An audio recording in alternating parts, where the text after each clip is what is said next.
Okay lang.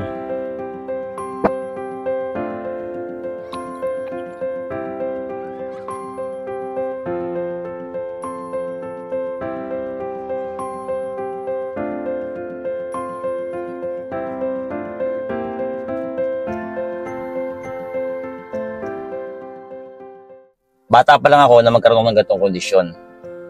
Edad ko siguro mga 6 taon pa lang ako noon. Noong time na yun, hindi ko pa alam at hindi rin namin alam kung ang tawag sa kondisyon na to.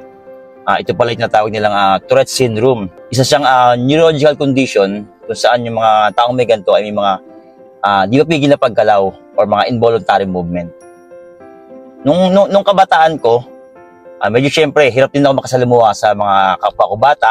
Syempre, alam naman ng kabataan na rin yung tutuksuin ka, bubulihin ka. So, na-experience ko yun. Kaya hirap ako makasalamuha sa mga ibang kalaro ko. Dati hindi ko siya kilala. Madalas, nanonood lang ako. Nasa isang tabi. Hirap ako makisali sa kanila. Kasi nga alam ko, ako yung parang nagiging tuksuhan ng grupo. No? Kaya, yun yung mga na-experience ko nung pagiging bata ko.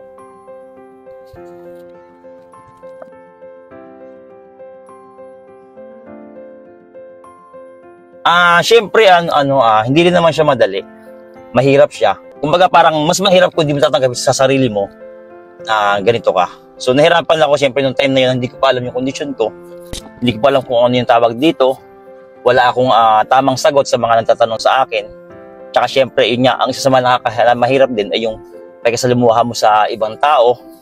Kung paano ka makikisalamuha sa kanila na maiintindihan ka. Siyempre, may mga tao na yung tatawanan ka na lang agad nila, tapos akala ko ano nangyayari sa'yo.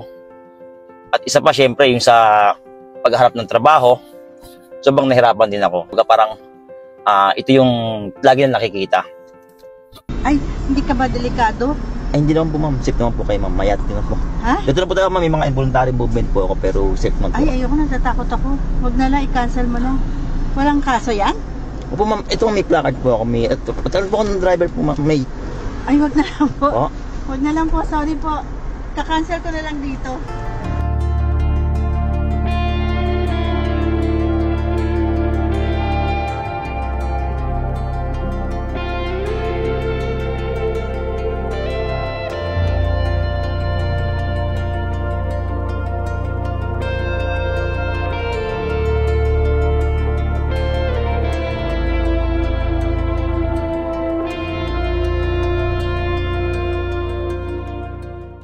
Mahirap siya.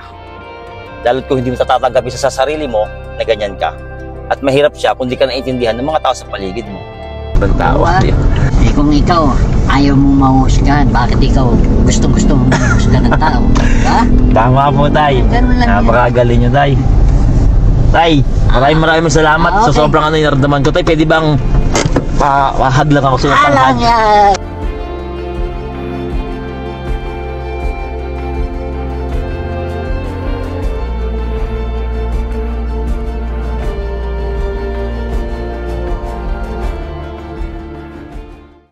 Yung pinamahirap na part, sa mga napagdaanan ko, yung kung paano ka makikisalamuha sa ibang tao, kung paano mo ipapakala sa kanila na yung kalagayan mo, yung condition ko, kung paano nila maintindihan, kung paano nila maunawaan. Kasi minsan, nabibigyan ka ng pangit na komento, may iniisip nila para sa'yo, nahuhusgahan ka. Maraming bagay na nabibigyan ka ng limitasyon, nabibigyan ka ng hangganan. Minsan yung kakayanan mo, hindi mo maipakita dahil, kumbaga parang natutuldo ka na nila. Na parang hindi nabibigyan ng pagkakataon na ipakita yung kaya mo. Sa trabaho, pag-a-apply ako, madalas hindi ako natatanggap kasi nga dahil sa kalagayan ko to. Nakikita nila yung palabas kong kondisyon, pero hindi nakikita kung ano ba yung kaya kong gawin, kung ano ba yung kaya kong iambag, kung ano yung magagawa ko. Mga parang hindi mabakita yung talent mo. Kumaga nakita sa mga angulo, hindi sa magandang angulo. Alam mo yung mahirap na part na alam mo sa sarili mo na kaya mo pero hindi mo mapatunayan sa kanila. Kasi nga, dun pa lang sa part na yon, tinuldukan ka na nila.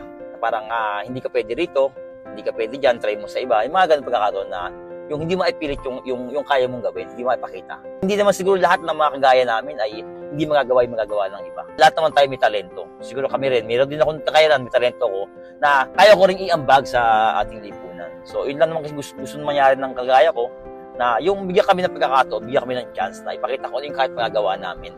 Baga, hindi naman na hinihingi na kami kaawaan ng ibang tao. Ang gusto namin, yung maunawaan kami. Ibigyan kami ng pagkakataon na maipakita rin kung yung kahit magagawa namin. Isang driver na may Tourette syndrome ang pinag-uusapan ngayon sa social media na hindi daw dapat payagan na magmaneho ng Grab. Alamin natin ang buhay sa kalsada ni Manong Tourette. A sense of belonging is a human need. Ang pakiramdam na kabilang tayo at tanggap ng iba ay isang pangangailangang kasing halaga ng pagkain at tirahan. Dahil may isa po tayong kapuso na nag-viral recently na merong Tourette syndrome. At alam mo na, minsan 'di ba may mga malala daw na sakit o kakaibang sakit, nade-depress na, nagdulugmok. Aba, ibahin nyo si Kuya.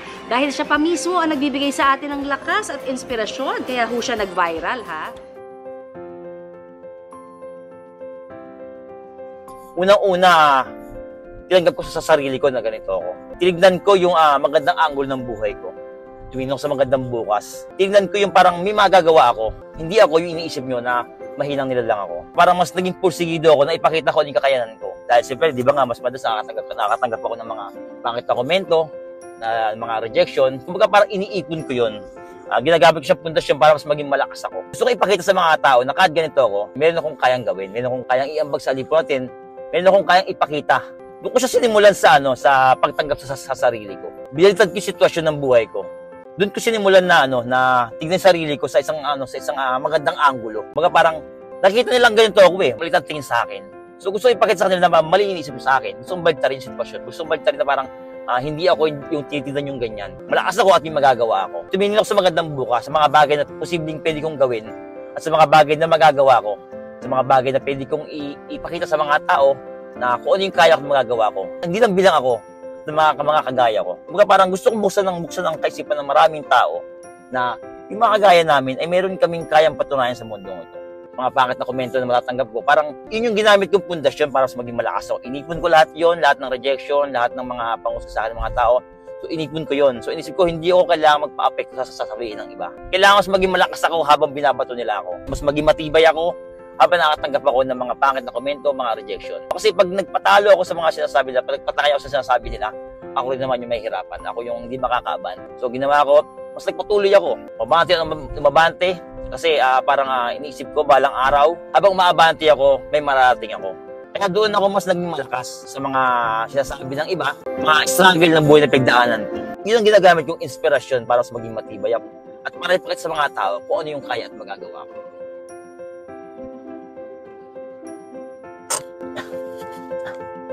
At dahil sa aking kwento, napili ako bilang isang Pinoy Maverick nominee ng CIMB. Kaya supportahan niyo ako para mas marami pang tao ang magbigyan inspirasyon ko sa aking kwento.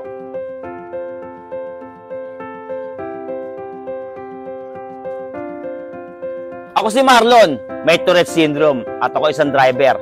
At sumasaludo sa mga kagaya ko na nagsisikap at lumalaban ng patas.